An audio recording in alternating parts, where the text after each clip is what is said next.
মোহাম্মদ ইউনূস বাংলাদেশের রাষ্ট্রপ্রধানের ক্ষমতা গ্রহণ করলেন। তিনি বর্তমানে যুক্তরাজ্যে আছে। কেন গিয়েছেন?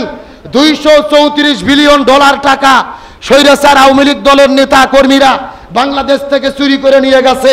ডক্টর মোহাম্মদ ইউনূস এই টাকাগুলো ফিরিয়ে আনার জন্য যুক্তরাজ্যে গেছে। আলহামদুলিল্লাহ বলবেন না? উনি নিজের জন্য যায়নি, পরিবারের জন্য যায় নাই, দেশের টাকা দেশে ফিরিয়ে আনার জন্য গিয়েছে। তার কারণ তিনি চাই বাংলাদেশের অর্থনীতি যেন স্বাবলম্বী হয়। আলহামদুলিল্লাহ বলেন। ওখানে যাওয়ার পর ওই দেশের সরকার বলেছে আমরা টাকা ফিরিয়ে দেব, সম্মত হয়েছে। কিন্তু ওই দেশের প্রধানমন্ত্রী এখনো দেখা করেনি। আওয়ামী লীগের লোকজনের তো খাইয়ে দেয়া কাম নাই। ওরা বলতেছে ডক্টর ইউনূসের দাম নাই রে। যুক্তরাজ্যের প্রধানমন্ত্রী দেখা দিল না। সবাই দেখা করেছে, চাইতে গেছে টাকা। টাকা ধার দিয়ে আপনার বন্ধুর কাছে টাকা চাইতে গেলে দেখা করা তো দূরের কথা, ফোনই ধর না। কথা কর না গা। আমি নিজের ভুক্তভোগী, আমি নিজেই আমার জীবনে যত মানুষ টাকা ধার দিছি ভাই, টাকা ধার দেওয়ার সময় বন্ধুত্ব থাকে, টাকা চাইতে গেলেই মনে হয় শত্রুতা বেড়ে যায়। আজকে টাকা চাইতে গেছে, গভীর মনোযোগ ভালো করে বোঝেন। কিন্তু যারা চোর এদের তো চোখে ঘুম নাই। 20-25 জন চোর কুকুরের মতো রাস্তায় দাঁড়িয়ে ঘেউ ঘেউ করা শুরু করছে। এই কুকুরগুলো কারা চেনেন নাই? ওই স্বৈরাচারের লোক। ও চিন্তা করছে ডক্টর ইউনূসের কোনো লোক যুক্তরাজ্যে নাই। কিন্তু ডক্টর ইউনূসকে যারা ভালোবাসে, এই বাংলাদেশের নাগরিক হাজার হাজার যুবকেরা যেই রাজপথে নেমেছে, ওই কুকুরগুলো ঘেউ ঘেউনি বাদ দিয়ে লেজ গুটিয়ে পালাতে বাধ্য হয়েছে। আল্লাহ আকবার বলেন। তার মানে বোঝা গেল সত্যের পক্ষে থাকে কে? আরো জোরে বলেন, থাকে কে? ওই ব্রিটেনের রাজা ডক্টর মোহাম্মদ ইউনূসকে দাওয়াত দিয়ে তাকে একটা পুরস্কার দিয়েছেন। ওই ব্রিটেনের যুক্তরাজ্যের সবচাইতে সম্মানিত পুরস্কার কিং চার্লস হারমোনি অ্যাওয়ার্ড, সবচাইতে সম্মানিত পুরস্কার ডক্টর ইউনূসকে দিয়েছে। আলহামদুলিল্লাহ বলেন। ডক্টর মোহাম্মদ ইউনূস পৃথিবীর ভিতরে 1 নয় 2 নয় 145টি পুরস্কার পেয়েছে। পুরো পৃথিবীর মধ্যে সবচাইতে শ্রেষ্ঠ পুরস্কার হলো 3টে। জোরে বলেন কয়টা? 1 নম্বর নোবেল প্রাইজ, 2 নম্বর আমেরিকার প্রেসিডেন্সিয়াল অ্যাওয়ার্ড, 3 নম্বর মার্কিন কংগ্রেশনাল অ্যাওয়ার্ড। এই 3টে পুরস্কার পৃথিবীর ভেতরে মাত্র 12 জন ব্যক্তি পেয়েছে। তার ভেতরে 1 নম্বর হলো ডক্টর মোহাম্মদ ইউনূস। আল্লাহ আকবার বলবেন না? গভীর মনোযোগ। ডক্টর ইউনূস যদি ক্ষমতা গ্রহণ না করত, ওই ভারতের দাদাবাবুরা কম ষড়যন্ত্র করেনি। ইউনূসের জায়গায় অন্য কেউ হলে 3 মাসের মধ্যে ষড়যন্ত্র করে স্বৈরাচার হাসিনাকে বাংলাদেশে ঢুকে দিত। ইউনূস প্রমাণ করেছেন তিনি আন্তর্জাতিক খেলোয়াড়, তিনি পাকা খেলোয়াড়। নরেন্দ্র মোদী ওই চাওয়ালা ধুতি পরা হার মানতে বাধ্য হয়েছে। ডক্টর ইউনূসের সঙ্গে কেউ পারেনি, কেউ পারবে না। তিনি বিশ্বমানের খেলোয়াড়।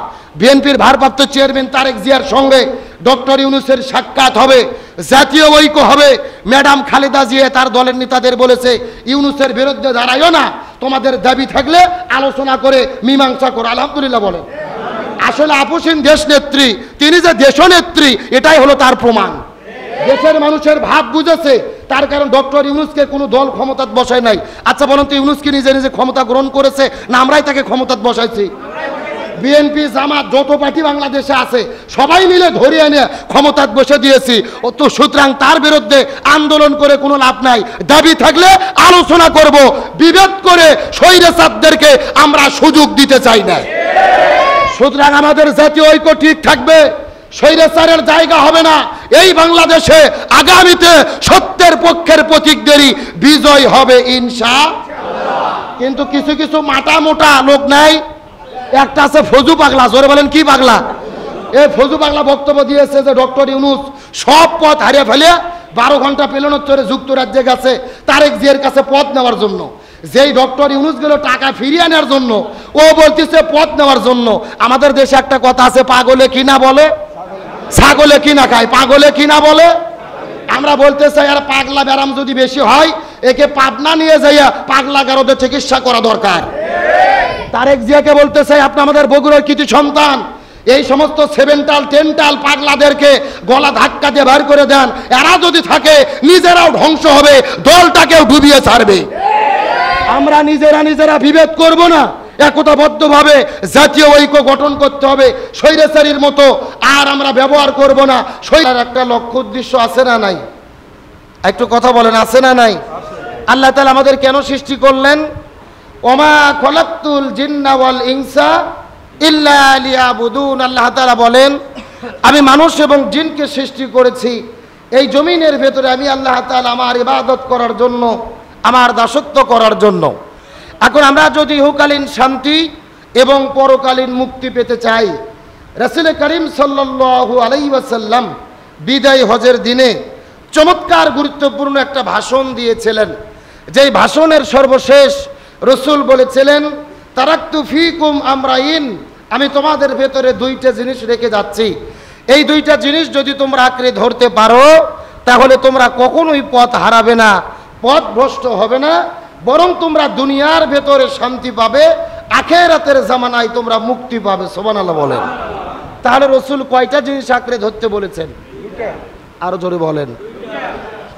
বিশ্বনবী করিম সাল্লাল্লাহু আলাইহি ওয়াসাল্লাম বিদায় হজের দিনে পবিত্র জমানের মধ্যে বলেন, সাহাবীদেরকে লক্ষ্য রেখে বলেন, সাহাবীরা মনোযোগ দিয়ে শুনে নাও, আমি নবী পৃথিবী থেকে বিদায় নিয়ে চলে যাব, কিয়ামত পর্যন্ত আমার যত উম্মাত জমিনের মধ্যে আসবেন, যত মানুষ পৃথিবীর মধ্যে আসবেন, যদি তোমরা দুইটা জিনিস আঁকড়ে ধরতে পারো তাহলে কখনোই তোমরা পথভ্রষ্ট হবে না।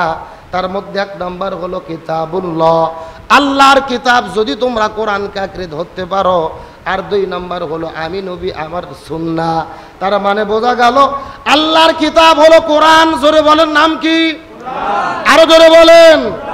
এক নম্বর যদি তোমরা কোরআনকে আঁকড়ে ধরতে পারো, আর দুই নম্বর আমি নবী আমার সুন্নাতকে যদি তোমরা আঁকড়ে ধরতে পারো তাহলে কখনোই তোমরা পথভ্রষ্ট হবে না। তাহলে দুনিয়ার জমিনেও তোমরা শান্তি পাবে, আর আখিরাতেও তোমরা মুক্ত পেয়ে যাবে। আজকের আলোচনার মেইন টপিক এবং থিম হলো এটাই। আমরা যদি দুনিয়ায় শান্তি পেতে চাই, আখিরাতে মুক্তি পেতে চাই, আমাদের কাজ হলো দুইটা জিনিসকে আমাদের আঁকড়ে ধরতে হবে। দুইটা জিনিসের নাম, এক নম্বর কি? আরো জোরে বলেন। আর দুই নম্বর রসুলের সুন্নাহ। রসুল আমাদের জন্য যা রেখে গিয়েছেন, রসুলের জীবনের ভেতরে যে আদর্শ আছে, এই আদর্শ এটা আমাদেরকে আঁকড়ে ধরতে হবে যদি আমরা শান্তি এবং মুক্তি পেতে চাই। কোরআন আমাদের সংবিধান মানতে হবে। ব্যক্তি, পরিবার, সমাজ, রাষ্ট্র, রান্নাঘর থেকে শুরু করে সংসদ পর্যন্ত, জন্ম থেকে শুরু করে মৃত্যু পর্যন্ত আইন মানতে হবে কার? আল্লাহর। জোরে বলেন, কার? আর আদর্শ মানতে হবে কার? রাসূলের। আদর্শ কার? এই জিনিসটা পরিষ্কার হতে হবে, আল্লাহর আইন এবং রসুলের আদর্শ। রসুলের আদর্শটা আমরা কেন মেনে চলবো? আল্লাহ তাআলা রসুলকে পৃথিবীতে প্রেরণ করেছেন যেন তেন সাধারণ কোনো ভাবে নয়, বরং আল্লাহ তাআলা পৃথিবীতে রসুলকে প্রেরণ করেছেন নেতা করে। জোরে বলেন, কি করে? আরেকটু জোরে বলেন। আল্লাহ সুবহানাহু ওয়া তাআলা পবিত্র কোরআনুল কারীমের মধ্যে বলেন, ইয়াসিন ওয়াল কোরআনিল হাকিম। এখানে ইয়া শব্দটি হলেন হরফে নেদা। হরফে নেদা ওই সমস্ত হরফগুলোদের বলা হয় যে হরফ দিয়ে মানুষদেরকে ডাকা হয়, আহ্বান করা হয়, কল করা হয়, ডাকা হয়। আর সিন মানে হলো সাইয়্যেদ, সাইয়্যেদ মানে হলো নেতা। আল্লাহ তাআলা সূরা ইয়াসিনের ভেতরে নবীকে নেতা বলে ডাক দিয়েছেন। চিৎকার করে বলেন তো দেখি, নবীকে কি বলে ডাক দিয়েছেন?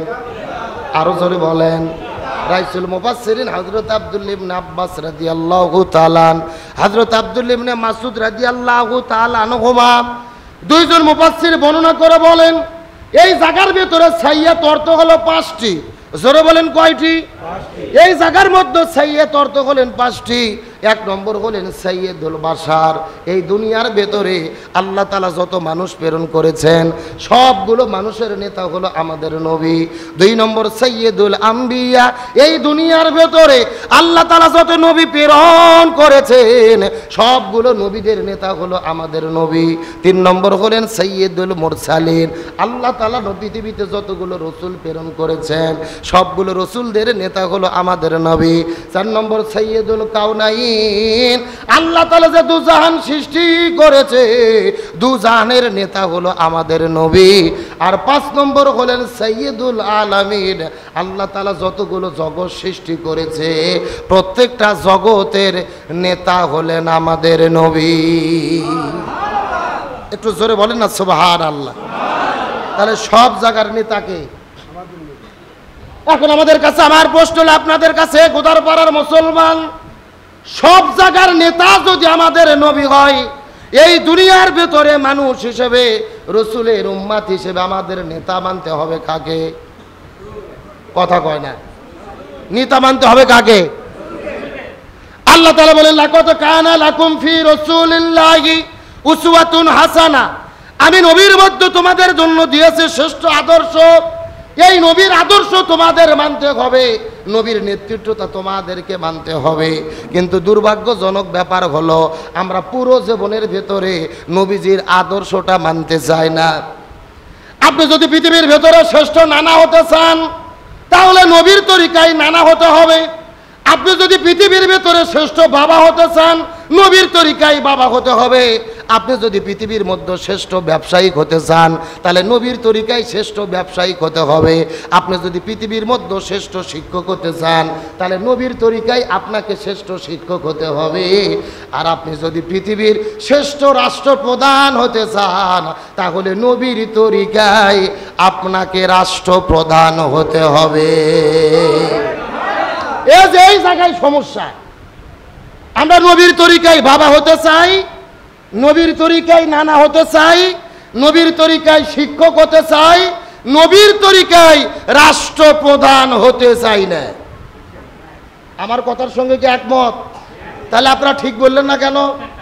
জোরে বলেন ঠিক, আরো জোরে বলেন ঠিক। তাহলে নবীর আদর্শ শুধু ঘরে মানবেন, বাবার ক্ষেত্রে মানবেন, দাদার ক্ষেত্রে মানবেন, কিন্তু রাষ্ট্রে মানবেন না, তাহলে কি নবীর আদর্শ মানা হলো? আমার প্রিয় বন্ধুগণ, মুসলমান ভাইরা গভীর মনোযোগ লক্ষ্য করুন। আমার নবীজি মক্কা থেকে মদিনায় হিজরত করলেন। ওই মদিনার মধ্যে হিজরত করে যাওয়ার পরে ওই মদিনার মধ্যে নবীজি মদিনা নামক একটা রাষ্ট্র গঠন করলেন। আমার নবীজি মদিনায় যাওয়ার পরে মদিনা নামক একটা রাষ্ট্র গঠন করলেন। আর আমার নবীজি ওই মদিনা নামক রাষ্ট্রের হলেন রাষ্ট্রপতি। একটু সুবহানাল্লাহ বলেন। আমার নবী কি ছিলেন? রাষ্ট্রপতি। জোরে বলেন, কি ছিলেন? আচ্ছা, নবী রাষ্ট্রপতি ছিল বলতে ভয় লাগে, লজ্জা লাগে? এ জোরে বলেন, আমার নবী কি ছিলেন? আরো জোরে, জোর হলো না। এখন আমি আপনাদেরকে জিজ্ঞাসা করি, বলেন তো বগুড়ার মুসলমান, আপনাদের কাছে প্রশ্ন করতে যাই, নবী যদি রাষ্ট্রপতি হয়ে থাকে, আমাদেরকেও নবীর তরিকায় রাষ্ট্রপতি হওয়ার দরকার আছে না নাই? এই সমস্যাকে আপনি দেরি যাচ্ছেন কি জন্য? না এমনি টাইম কমে, এত ভেজাল করলে ওয়াজ হবে নাকি? দ্রুত লাগান, দ্রুত।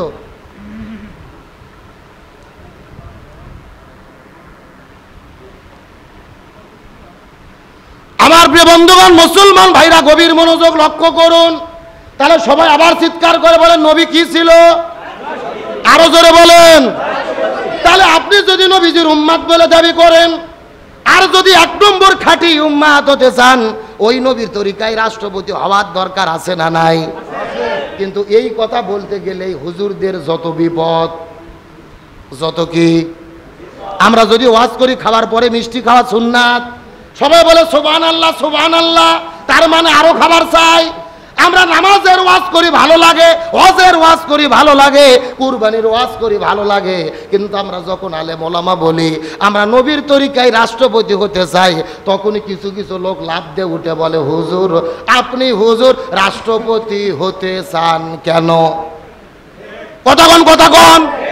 তার মানে বলে, হুজুর আপনি মসজিদের মধ্যে নামাজ পড়াবেন, মানুষ মরে গেলে জানাজার নামাজ পড়াবেন, বিয়ের দিনে বিয়ে পড়াবেন, জিয়ারতের দিনে জিয়ারত করাবেন, ফুতে খাবেন, মজলিস খাবেন, কিন্তু আপনি নবী রাষ্ট্রপতি হতে চান কেন? তার মানে এদের ধান্দা হলো হুজুররা শুধু মসজিদের মধ্যে নামাজ পড়াবে, হুজুররা শুধু মসজিদের মধ্যে আজান দেবে, আর মাদ্রাসার মধ্যে বুখারী শরীফ পড়াবে, আর জমিনের ভেতরে যত চোর ডাকাত বাটপাড়েরা আছে পুরো জমিন এই বাটপাড়েরা দখল করে খাবে। আরো জোরে বলেন। অত সোজা নয়। আমার নবী ছিল মসজিদুন নববীর ইমাম, আবার মদিনা নামক রাষ্ট্রের রাষ্ট্রপতি। তার মানে নবীজির সুন্নাত হলো, যিনি মসজিদের ইমাম হবে তাকেই রাষ্ট্রের ইমাম হতে হবে। ইমাম মানে হলো নেতা। জোরে বলেন, ইমাম মানে কি? এই ইমামের নেতা আপনি মসজিদত মানতেছেন, আর ইউনিয়ন পরিষদের ভোটত দাঁড়ালে কিছু কিছু লোক বলে হুজুরের লোভ ধরছে রে, কথা কন না গা। ও নামাজের ইমামতি করলে হুজুরের লোভ হয় না, চেয়ারম্যানের দাঁড়ালে এমপি হতে চাইলে লোভ হয় না। যতদিন পর্যন্ত আলেম সমাজ চেয়ারম্যান, মেম্বার, পৌরসভার, সিটি কর্পোরেশনের মেয়র আর এমপি হয়ে রাষ্ট্র পরিচালনার দায়িত্ব না পাবে, ততদিন জমিন থেকে সুদ, ঘুষ, দুর্নীতি, চাঁদাবাজি বন্ধ হতে পারে না। আপনি ভুল পথে চলবেন আর শান্তি পাবেন, অতই সোজা। নবী মসজিদুল নববীর ইমাম, আবার মদিনার রাষ্ট্রপতি, তার মানে সোজা কথা, যিনি মসজিদের ইমাম হবে তাকেও রাষ্ট্রের ইমাম। কিন্তু আমাদের সমাজে আমরা হুজুররা রাষ্ট্রের ইমাম হতে গেলে সমস্যা আছে না নাই? আরো জোরে বলেন। এই যে গতকালকের ঘটনা, বাংলাদেশের একজন বিশিষ্ট আলেম, ইসলামিক স্কলার, সোশ্যাল মিডিয়াতে দেখেছেন, আমাদের প্রিয় ভাই মুহাদ্দিস আবু নসর আশরাফি, তিনি বিশিষ্ট একজন আলেম, কোরআনের তাফসীর করেন, হাজারো মানুষ তার আলোচনা শোনে। তিনি জামাত ইসলাম মনোনীত একজন সংসদ সদস্য প্রার্থী, দলীয় পরিচয় বাদ দেন, তিনি একজন আলেম। এইরকম মাজলিসে তিনি বক্তব্য দিয়েছেন। বক্তব্য দেওয়ার পরে যখন আল্লাহর তাকবীর দেওয়া শুরু করেছে, বাইরে থেকে সন্ত্রাসীরা এসে তার উপরে হামলা করেছে। জোরে বলেন নাউজুবিল্লাহ। এখন আপনাদের বলতে চাই, আলেমদের উপরে হামলা এটাকে মেনে নেওয়া যায়? আল্লাহর কোরআন বলেছেন উতুল্লিম বাদা জালিকা জানিম, নিঃসন্দেহে যারা আলেমদের উপরে হামলা করে এরা হলো পিতৃ পরিচয়হীন অবৈধ জারদ সন্তান। বৈধ সন্তান কখনো আলেমদের উপরে হামলা করতে পারে? আলেমদের বিরুদ্ধে দাঁড়াতে পারে? কোরআনের পাখি শহীদ আল্লামা দেলোয়ার হোসেন সাইদি, কি তার অপরাধ ছিল, কি তার অন্যায় ছিল? তার অপরাধ তো একটা, ওমা নাকামু মিনহুম ইল্লা আইয়ুমিনু বিল্লাহিল আজিজিল হামিদ। তারা জমিনের ভেতরে আল্লাহর ঈমান গ্রহণ করে কোরআন প্রতিষ্ঠার আন্দোলন করেছিল। এই জন্য আল্লামা সাইদিকে ইনজেকশনের ভেতরে বিষ ঢুকাইয়া তাকে হত্যা করে শহীদ করে দেওয়া হয়েছে। কিন্তু বর্তমান জালেমদেরকে বলতে চাই, আল্লামা সাইদিকে যারা হত্যা করেছে তারা কোনো মতো হেলিকপ্টারে চড়ে দেশ ছাড়তে বাধ্য হয়েছে। আবার নতুন করে জালেম হয়ে আলেমদের বিরুদ্ধে যারা দাঁড়াবে এদেরকেও এই দেশ ছাড়তে বাধ্য করা হবে। 24-এর অভ্যুত্থানের পরে স্বাধীন দেশে আলেমদের বিরোধিতা মেনে নেওয়া হবে?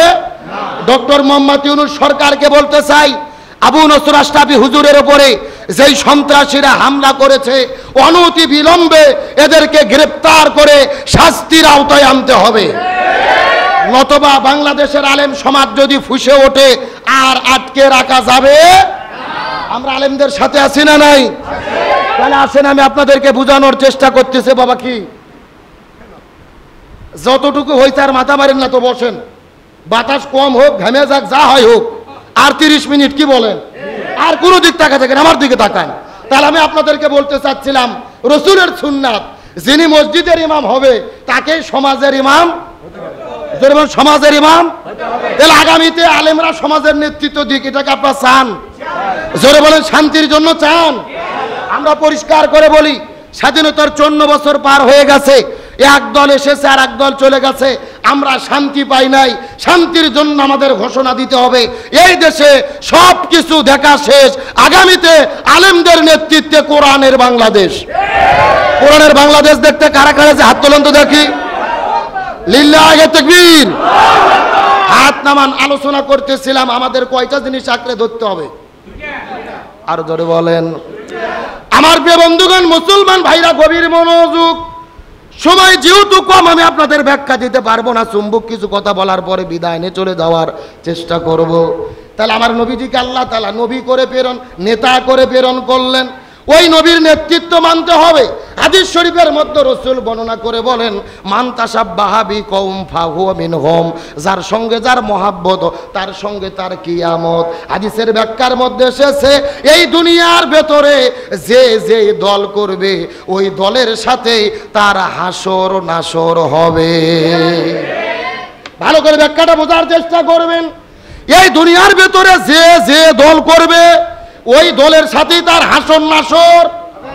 ব্যাখ্যার জন্য বোঝানোর চেষ্টা করতেছি, এই দেশের মধ্যে যারা আওয়ামী লীগ নামক দল করেছে এদের হাসর নাসর হবে আওয়ামী লীগের সাথে, যারা বিএনপি দল করে এদের হাসর হবে বিএনপির সাথে, যারা চরমোনাইর পীরের মুরিদ হয়েছে এদের হাসর হবে চরমোনাই পীরের মুরিদের সাথে, যারা জামাত ইসলাম নামক দল করে এদের হাসর নাসর হবে জামাত ইসলামের সাথে। এখন আপনারা প্রশ্ন করবেন, হুজুর দলিল দেন। দলিল আল্লাহর কোরআন, সূরাটির নাম হলো সূরা বনী ইসরাইল, আয়াত নম্বর হলো ৭১। আল্লাহ তাআলা কত চমৎকার করে বলেছেন, ইয়াউমা নাদউ কুল্লা উনাসিম বিইমামিহিম। হাসরের ময়দানে কোনো মানুষ একা একা দাঁড়াবে না, প্রত্যেকটা মানুষের সামনে থাকবে তার নেতা। সামনে থাকবে কে? আরো জোরে বলেন। এই আপনাদের বগুড়ায় আপনারা যখন মিছিল করেন, হাজার হাজার মানুষ মিলে মিছিল করেন, কিন্তু মিছিলের সামনে যিনি থাকে তিনি কি? আরো জোরে বলেন। এটা শুধু দুনিয়ার কিন্তু আমল না, হাসরের ভেতরে প্রত্যেকটা মানুষ একা থাকবে না। আপনার সামনে আপনার নেতা থাকবে, আমার সামনে আমার নেতা থাকবে, প্রত্যেকটা মানুষের সামনে থাকবে তার নেতা। এখন আয়াতের তাফসীরের দিকে লক্ষ্য করে ভালো করে বোঝার চেষ্টা করেন। এই বাংলাদেশে যারা আওয়ামী লীগ নামক দল করেছে, হাসরের ময়দানে দেখা যাবে তাদের সামনে প্রথমে দাঁড়িয়ে যাবে বঙ্গবন্ধু শেখ মুজিবুর রহমান, তারপরে দাঁড়িয়ে যাবে 16 বছরের স্বৈরাচার কাঁঠাল রানী হাসিনা। আরো জোরে বলেন। এরপর ওবায়দুল কাদের অন্যান্য কর্মীরা। এই বাংলাদেশে যারা বিএনপি নামক দল করে, হাসরের ময়দানে দেখা যাবে প্রথমেই দাঁড়িয়ে যাবে শহীদ প্রেসিডেন্ট জিয়াউর রহমান, তারপরে দাঁড়িয়ে যাবেন ম্যাডাম খালেদা জিয়া, তারেক জিয়া, মির্জা ফখরুল ইসলাম আলমগীর, অন্যান্য নেতা কর্মীরা। এই দেশের মধ্যে যারা চরমোনাই নামক দল করেছে, প্রথমে দাঁড়িয়ে যাবে মরহুম পীর সাহেব হুজুর, তারপরে মুফতি রিজাউল করিম, মুফতি ফয়জুল করিম, তারপরে অন্যান্য মুরিদারা দাঁড়িয়ে যাবে। জামাত ইসলাম নামক যারা দল জমিনের মধ্যে করে, ওই হাসরের ময়দানে লক্ষ্য করে দেখা যাবে প্রথমে দাঁড়িয়ে যাবে আল্লামা সৈয়দ আবুল আলা মাউদুদী রহিমাহুল্লাহ, তারপরে মাওলানা মুহদুর রহমান নিজামী, তারপরে অধ্যাপক গোলাম আজম, তারপরে দাঁড়িয়ে যাবে কোরআনের বাকি শহীদ আল্লামা দেলওয়ার হোসেন সাইদি, আমি ডক্টর শফিকুর রহমান, অন্যান্য নেতা কর্মীরা। তার মানে আল্লাহর কোরআন বলতেছে আখিরাতের ময়দানে কোনো মানুষ কিন্তু একা দাঁড়াবে না, প্রত্যেকটা মানুষের সামনে থাকবে তার নেতা।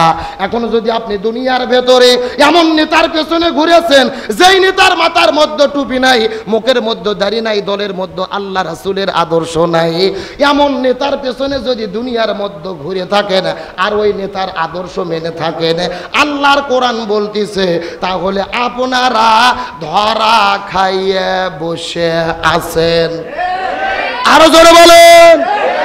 এ নেতা দুনিয়ার কোনো বিষয় না, এই নেতা বিষয় হলো আখিরাতের বিষয়।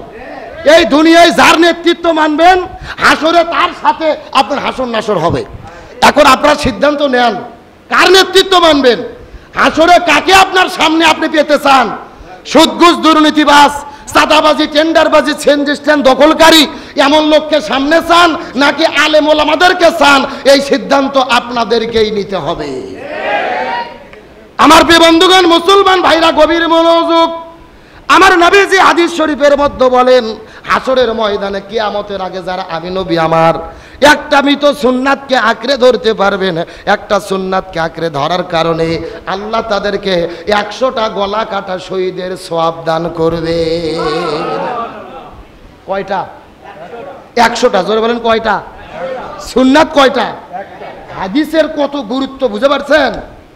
একটা সুন্নাত যদি আঁকড়ে ধরতে পারেন, 100টা গলা কাটা শহীদের সওয়াব। সুবহানাল্লাহ। এখন আমাদের জানার চেষ্টা করা লাগবে এটা কোন সুন্নাত, জানার দরকার আছে না নাই? গভীর মনোযোগ বোঝার চেষ্টা করবেন। আমার নবীজি হাদিস শরীফের মধ্যে বললেন, কিয়ামতের আগে আখেরি জামানায় একটা মৃত সুন্নাতকে যারা আঁকড়ে ধরতে পারবে, জোরে বলেন কি সুন্নাত? আরো জোরে বলেন। যেন তেন কোনো সুন্নাতকে কিন্তু আঁকড়ে ধরলে হবে না, মৃত সুন্নাতকে আঁকড়ে ধরা লাগবে। এখন সবাই আমার সঙ্গে কথা বলেন, আলোচনা বুঝতে সুবিধা হবে। চিৎকার করে বলেন তো, মাথায় টুপি দেওয়া কি? আরো জোরে বলেন। এখন বলেন তো দেখি, এই সুন্নাতটা কি মরে গেছে? আমার কথা বোঝেন নাই? এই সুন্নাত কি মারা গেছে? টুপি দেওয়া সুন্নাত কিন্তু মারা যায় নাই। কেউ টুপি পরে কেউ পরে না। এই মসজিদের মধ্যে অনেক মুসল্লি বসে আছেন, কেউ টুপি পরেছেন, কেউ বা টুপি পরেন নাই। তার মানে বোঝা গেল মাথার টুপি দেওয়া সুন্নাত, কিন্তু সুন্নাতটা এখন পর্যন্ত মরে যায় নাই। এখন বলেন তো মুখের মধ্যে দাড়ি রাখা কি? আরো জোরে বলেন। কেউ দাড়ি রাখে, কেউ দাড়ি রাখে না। তার মানে এখনো সুন্নাতটা মরে যায় নাই। এই পুরো পৃথিবীর ভেতরে একটা মাত্র সুন্নাত মারা গেছে। আপনারা কি গবেষণা করে বলতে পারবেন এটা কোন সুন্নাত? এটা আমাদের গবেষণা করে দেখা লাগবে যে কোন সুন্নাত মরে গেছে। মিষ্টি সবাই খায়, মাথা টুপি সবাই দেয়, দাড়ি অধিকাংশ লোকের আছে, একটা সুন্নাত মরে গেছে। এই সুন্নাত হলো আমার নবী মক্কা থেকে মদিনায় হিজরত করে মদিনা নামক রাষ্ট্র গঠন করে 10 বছর কোরআন দিয়ে মদিনা নামক রাষ্ট্র পরিচালনা করেছে। এই সুন্নাত পৃথিবীর একটা দেশেও 100% কার্যকর নাই। আমার কথা কি আপনারা বুঝেছেন? সৌদি আরবে ইসলাম আছে, তারপরেও রাজতন্ত্র, 100% ইসলাম নাই, 90% ইসলাম আছে। তার মানে একটা সুন্নাতকে আঁকড়ে ধরতে পারলে 100টা গলা কাটা শহীদের সওয়াব। এই সুন্নাত শুধু মাথায় টুপি দেওয়া সুন্নাত নয়, এই সুন্নাত শুধু মুখে দাড়ি রাখা সুন্নাত নয়, এই সুন্নাত হলো নবীর তরিকায় কোরআন দিয়ে রাষ্ট্র পরিচালনা করা। আর এই সুন্নাত কায়েম করতে পারলেই 100টা গলা কাটা শহীদের সওয়াব। এই সুন্নাতকে আমরা পালন করতে রাজি আছি? জোরে বলেন রাজি আছি? এই সুন্নাত পালন করতে আমরা সবাই যদি রাজি থাকতাম, 90% মুসলমানের দেশে এতদিন বাংলাদেশে জালিমেরা থাকতে পারতো না, কোরআন কায়েম হয়ে যেত। কথা কন না গা? আমরা নিজেদেরকে মুসলমান বলে দাবি করি, মাথায় টুপি পরি, মুখের মধ্যে দাড়ি রাখি, কিন্তু আল্লাহর জমিনে আল্লাহর কোরআনের বিজয় আমরা দেখতে চাই না। আর 2-4 জন যারা দেখতে চাই, এই বাংলাদেশে কোরআনকে যারা বিজয় করতে চাই, তাদের বিপদ আছে না নাই? আচ্ছা আমি বুঝি নাই, আপনারা কি মানুষ জীবনে দেখেন নাই? তো 2 জন লোক জর্দাতে ঢুকলে ওই দিক হা করে সবাই তাকান, কারণ কি? না না কি ভাবছেন করে বিরিয়ানির প্যাকেট ঢুকতেছে? আমার দিকে লক্ষ্য করেন, তাহলে চিৎকার করে বলেন সবচাইতে দামি সুন্নাত হলো কি বিজয় করতে হবে? আরো জোরে বলেন। আজকে মনে কষ্ট, আমরা তো সকল মিলে কোরআনকে বিজয় করতেই চাই না, বরং 2-4 জন যারা কোরআন বিজয়ের কাজ করে তাদেরকেও 2 চোখ দিয়ে দেখতে পারি না।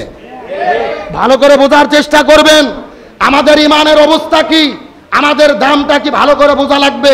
হকের পক্ষে থাকলে বিপদ আছে না নাই? কিন্তু সত্যের পক্ষের মানুষদেরকে কে সম্মান দান করে?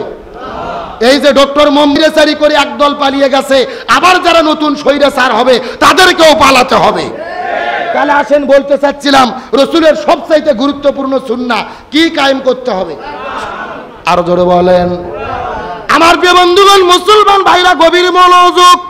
আমার নবীজির জমিনের মধ্যে শান্তি কায়েম করার জন্য 17 বছর বয়সের ভেতরে এই জমিনের মধ্যে একটা দল গঠন করেছিল, যেই দলের নাম হলো হিলফুল ফুজুল। চিৎকার করে বলেন তো দেখি দলটার নাম কি? আরো জোরে বলেন। হে বগুড়ার মুসলমান, বোঝার চেষ্টা করবেন, নবীজি 17 বছর বয়সের ভেতরে হিলফুল ফুজুল নামক দলটা গঠন করার পরে এই জমিনের মধ্যে শান্তি কায়েমের জন্য চেষ্টা করা শুরু করলেন। নবীজির দল নিয়ে, নেতা কর্মী নিয়ে কাজ করা শুরু করে দিলেন। কিন্তু 17 বছর থেকে শুরু করে 40 বছর পর্যন্ত নবীজি 23 বছর ধরে চেষ্টা করেছে। কিন্তু দুর্ভাগ্যজনক ব্যাপার হলেও সত্য, নবীজি 23 বছরের ভেতরে এই জমিনের ভেতরে শান্তি কায়েম করতে পারলো। এ গুদারপাড়া মুসলমান গভীর মনোযোগ। নবীজি 23 বছর ধরে চেষ্টা করলেন, তারপরে জমিনের ভেতরে নবীজি শান্তি কায়েম করতে পারল না। কিন্তু নবীজির বয়স যখন 40 বছর হয়ে গেল, আল্লাহ নবীজির ওপরে যখন কোরআন নাজিল করলেন, এই কোরআনটা পাওয়ার পরে নবীজি দিনের দাওয়াত দেওয়া শুরু করে দিলেন। 40 বছর থেকে শুরু করে 63 বছর পর্যন্ত নবীজি 23 বছর ধরে চেষ্টা করেছে এই জমিনের মধ্যে নবীজি শান্তি কায়েম করতে পারল। নবীজির জীবনটা 2 ভাগে ভাগ করার চেষ্টা করেন। নবুয়ত পাওয়ার আগের হলো 23 বছর, আর পরের হলো 23 বছর। চিৎকার করে বলেন তো দেখি ভাগ কয়টা? আরো জোরে বলেন। 17 থেকে 40, এই হলো 23 বছর। আবার 40 থেকে 63, আবার হলো 23 বছর। নবীজি আগের 23 বছরের ভেতরে শান্তি কায়েম করতে পারলো না, কিন্তু পরের 23 বছরের ভেতরে নবীজি কেন শান্তি কায়েম করতে পারলো? এর কারণ হলো আগের 23 বছরের ভেতরে নবীজির কাছে দল ছিল, কিন্তু নবীজির দলের ভেতরে আল্লাহর কোরআনের সংবিধান ছিল না। কথা কি বোঝা যায়? এ ভালো করে বোঝেন। আপনার আমার মতো 2 টাকার ছুটকে ফাটকে হুজুর না, এলাকার তেল তেলা গোয়েন্দার নেতা না, স্বয়ং বিশ্ব নবী 23 বছর ধরে চেষ্টা করেছে, তারপরে জমিনে শান্তি কায়েম করতে পারেনি, তার দল ব্যর্থ হয়েছে। তার মানে বোঝা গেল নবী হয়ে যদি তার দল দিয়ে কোরআন না থাকার কারণে শান্তি কায়েম করতে না পারে, এখান থেকে শিক্ষা দাঁড়ায় এই বাংলাদেশে যেই দলগুলো শান্তি কায়েম করতে চাচ্ছে ওই দলের দ্বারা এই জমিনে শান্তি কায়েম হবে না, যেই দল আল্লাহর কোরআনের সংবিধান দিয়ে পরিচালিত হয় না। কথা কি ক্লিয়ার না ভেজাল আছে? গভীর মনোযোগ, ভালো করে বোঝার চেষ্টা করবেন। নামাজ, রোজা, হজ, যাকাত যেমন ফরজ, তেমনি রূপে প্রত্যেকটা মুসলমানের জন্য এই জমিনের ভেতরে কোরআন বিজয়ের আন্দোলন করা তেমনি রূপে ফরজ। কিন্তু মনের মধ্যে বড় কষ্ট, আমরা নামাজের ফরজ মানি, হজের ফরজ মানি, যাকাতের ফরজ মানি, জিকিরের ফরজ মানি, কিন্তু আল্লাহর জমিনে আল্লাহর দ্বীন কায়েমের ফরজকে মানতে চাই না। ভালো করে বোঝার চেষ্টা করবেন। আল্লাহর কোরআন বলেছেন ওয়াতাসিমু বিহাবলিল্লাহি জামিয়াও ওয়ালা তাফাররাকু, তোমরা যদি মুসলমান হও এই জমিনের ভেতরে আল্লাহর দ্বীন কায়েমের জন্য আল্লাহর রশিকে ঐক্যবদ্ধভাবে আঁকড়ে ধরো। আল্লাহর কোরআন বলেছেন ওয়ালতাকুম মিনকুম উম্মাতুন ইয়াদউনা ইলাল খায়র ইয়ামুরুনা বিল মারুফ ওয়া ইয়ানহাউনা আনিল মুনকার। মুসলমানদের ভেতরে অবশ্যই একটা দল থাকতে হবে যারা ভালো কাজের আদেশ করবে, মন্দ কাজে বাধা দেবে। আল্লাহর কোরআন বলেছেন আল্লাযীনা ইম্মাক্কান্নাহুম ফিল আরদি আকামুস সালাহ ওয়া আতাউজ যাকাত ওয়া আমারু বিল মারুফ ওয়া নাহাউ আনিল মুনকার। কোন মুসলমান দল যদি ক্ষমতায় যায় 4টে কর্মসূচি বাস্তবায়ন করবে। 1 নম্বর নামাজ বাধ্যতামূলক করবে, 2 নম্বর যাকাত ভিত্তিক অর্থনীতি কায়েম করবে, 3 নম্বর ভালো কাজ চালু করবে, 4 নম্বর মন্দ কাজ বন্ধ করবে। ক্ষমতায় যাওয়ার পরে এই 4 কর্মসূচি যারা বাস্তবায়নের ঘোষণা দেবে ইমানদার মুসলমান হিসেবে তাদের পক্ষেই আমাদের থাকতে হবে। বক্তব্য কি আব্দুল সালাম যুক্তিবাদী না আল্লাহর? আরো জোরে বলেন কার? কয় কর্মসূচি? আরো জোরে বলেন। এ ভালো করে বোঝেন। এই 4 কর্মসূচি যদি বিএনপি দল বলে ক্ষমতার যাওয়ার পরে এই 4 কর্মসূচি আমরা বাস্তবায়ন করব, কোরআন দিয়ে দেশ চালাবো, আগামীকাল থেকে আমরাও বিএনপি করব। এ কথা বল না। জামাত যদি বলে আমরা কায়েম করব, আমরা জামাত করব। জাতীয় পার্টি যদি বলে আমরা কায়েম করব, আমরা জাতীয় পার্টি করব। তার কারণ আমরা কোনো দলের ক্ষমতা চাই না, আমরা মূলত আল্লাহর কোরআনের ক্ষমতা চাই। জোরে বলেন কার ক্ষমতা চাই? কে রে? জামাতক দিয়েই বাংলাদেশে কোরআন কায়েম করা লাগবে, এটা কোরআনে লেখা আছে? ভালো করে বুঝেন। আমরা কোনো দলের ক্ষমতা চাই না, কিসের ক্ষমতা চাই? আর কোরআনের ক্ষমতা যারা চাই তাদের পক্ষে আমাদের থাকা হলো ফরজ। তাদের পক্ষে থাকা কি? ভালো করে বোঝার চেষ্টা করবেন। আল্লাহর কোরআন বলেছেন ওয়ামাইয়াবতাগি গায়রুল ইসলামি দীনান ফালাই ইউকবালা মিনহু ওয়া হুয়া ফিল আখিরাতি মিনাল খাসিরিন। আল্লাহর কোরআন বলেছেন কোরআন বাদ যদি কেউ বিয়ে করে ওই বিয়ে আল্লাহর দরবারে কবুল হবে না। কোরআন বাদ যদি কেউ ব্যবসা করে ওই ব্যবসা আল্লাহর দরবারে কবুল হবে না। কোরআন বাদ যদি কেউ রাজনীতি করে ওই রাজনীতিও আল্লাহর দরবারে কবুল হবে না। তাহলে চিৎকার করে বলে শান্তির জন্য কি লাগবে? আরো জোরে বলেন। এই জন্য আল্লাহ সুবহানাহু ওয়া তাআলা বলেন ওয়ামান আরাদা আন যিকরি ফাইন্না লাহু মাঈশাতান দঙ্কা ওয়া নাহশুরুহু ইয়াউমাল কিয়ামাতি আমা। আরো জোরে বলেন আল্লাহু আকবার।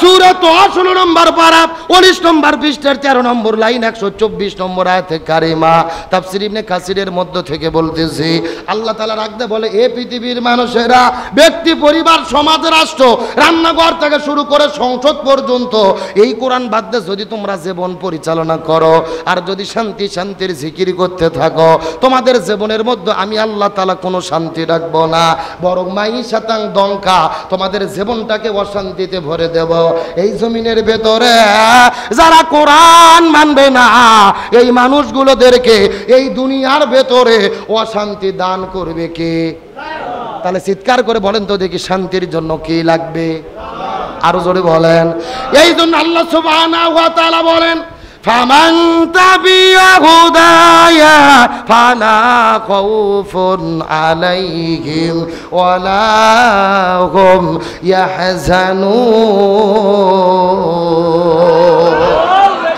গভীর মনোযোগ লক্ষ্য করুন এই যেখানে আপনারা লিখে দিয়েছেন আব্দুল সালাম যুক্তিবাদী আমি যুক্তিতে কিছু কথা আপনাদেরকে বুঝাই মনে করেন যে বাংলাদেশের ঢাকা শহরে বিশাল বড় একটা পানির ট্যাঙ্কি আছে যেরকম কিসের ট্যাঙ্কি ওই ট্যাঙ্কির মধ্যে থেকে পাইপ দিয়ে দিয়ে বাংলাদেশের 64টা জেলায় পানি সাপ্লাই দেওয়া হয় কিন্তু ঢাকা শহরে যে পানি ট্যাঙ্কি আছে ওই ট্যাঙ্কির ভেতরে একটা মরা বিড়াল মরিয়ে পচে গন্ধ উঠে আছে আমার কথা বোঝা যায় একটা পাইপ আস্তে আস্তে আস্তে আস্তে আপনাদের বগুড়া গোদারপাড়া বাজারেও এসেছে এখন বলুন তো পাইপ দিয়ে যে পানি বের হচ্ছে ওই পানি ভালো না গন্ধ আরো জোরে বলেন ওই গন্ধওয়ালা পানি বের হওয়ার পরে আপনাদের বগুড়া জেলার যত হুজুর আছে ইমাম মুয়াজ্জিন খতিব মুফতি মুহাদ্দিস ফকি সব আলেমদেরকে ডেকে বলা হয়েছে এই হুজুরের গোষ্ঠীরা এই যে গন্ধওয়ালা পানি বের হচ্ছে তোমরা ফু দিয়ে দিয়ে পরিষ্কার করো হবে এ কথা কোন হবে আচ্ছা বগুড়া জেলার হুজুর তো দূরের কথা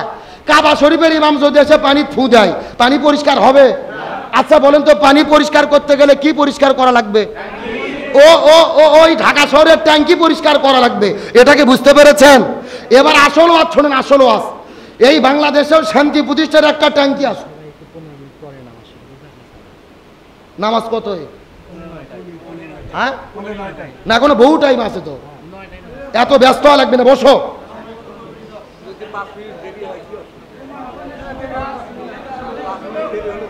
এ সেক্রেটারি সাহেব চলবে আপনি সেক্রেটারি না সভাপতি আপনি মসজিদের সভাপতি আলহামদুলিল্লাহ সভাপতিও আছে সেক্রেটারিও আছে কেউ তো পালাই নাই কথা কর না আলোচনা চলছে চলছে তাহলে আমার দিকে লক্ষ্য করেন চিৎকার করে বলেন হুজুরদের ফু দিয়ে পানি পরিষ্কার হবে পানি পরিষ্কার করতে গেলে কি পরিষ্কার করা লাগবে ওই ট্যাঙ্কি পরিষ্কার করা লাগবে এটাকে বুঝেছেন এবার আসল ওয়াজ শোনেন আসল ওয়াজ এই বাংলাদেশের শান্তি প্রতিষ্ঠার একটা ট্যাঙ্কি আছে যেই ট্যাঙ্কির নাম হলো সংসদ ভবন জোরে বলেন কি ভবন গভীর মনোযোগ ভালো করে বোঝার চেষ্টা করবেন ওই সংসদ ভবনের ভেতর থেকে বাবার আইন চাচার আইন স্বামীর আইন বইয়ের আইন কার্ল মার্ক্সের আইন লেনিনের আইন পুতিনের আইন ধর্মনিরপেক্ষতাবাদ জাতীয়তাবাদ সোশ্যালিজম ক্যাপিটালিজম ভারতের আইন ব্রিটিশের আইন মানব রচিত তন্ত্র মন্ত্রকে জুতাই এবং ঝাঁটাপিটা করে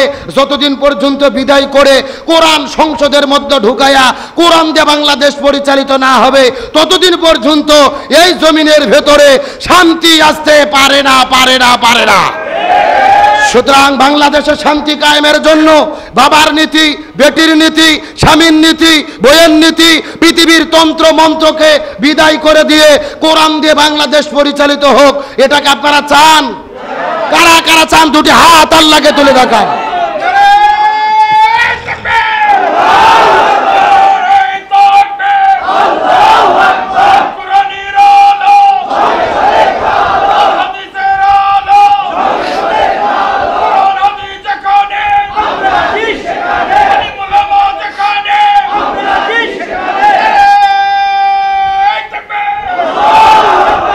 একেবারে সোজা কথা জমিন যার আইন চলবে তার আল্লাহর জমিনে আল্লাহর আইন কায়েম করা ছাড়া কখনো শান্তি আসতে পারে আরো জোরে বলেন পারে আজকের আলোচনার মেইন সাবজেক্ট কয়টা জিনিসকে আঁকড়ে ধরতে হবে আরো জোরে বলেন এক নম্বর নাম কি আরো জোরে বলেন আর দুই নম্বর রসুলের সুন্নাহ দুই নম্বর রসুলের হ্যাঁ, এই দুইটা বিষয়কে নিয়েই কিন্তু আলোচনা হচ্ছে, ভালো করে বোঝার চেষ্টা করেন।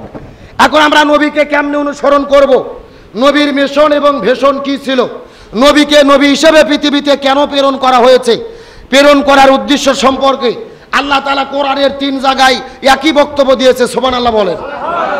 সূরা তাওবার 33 নম্বর আয়াত, সূরা আল ফাতির 28 নম্বর আয়াত, সূরা সফের 9 নম্বর আয়াত। আল্লাহ বলেছেন, ওয়াল্লাযী আরসালা রাসূলাহু বিল হুদা ওয়া দীনিল হাক্কি লিইয়ুযহিরাহু আলা দ্বীনি কুল্লিহি ওয়ালাউ কারিহাল মুশরিকুন। আল্লাহু আকবার বলেন।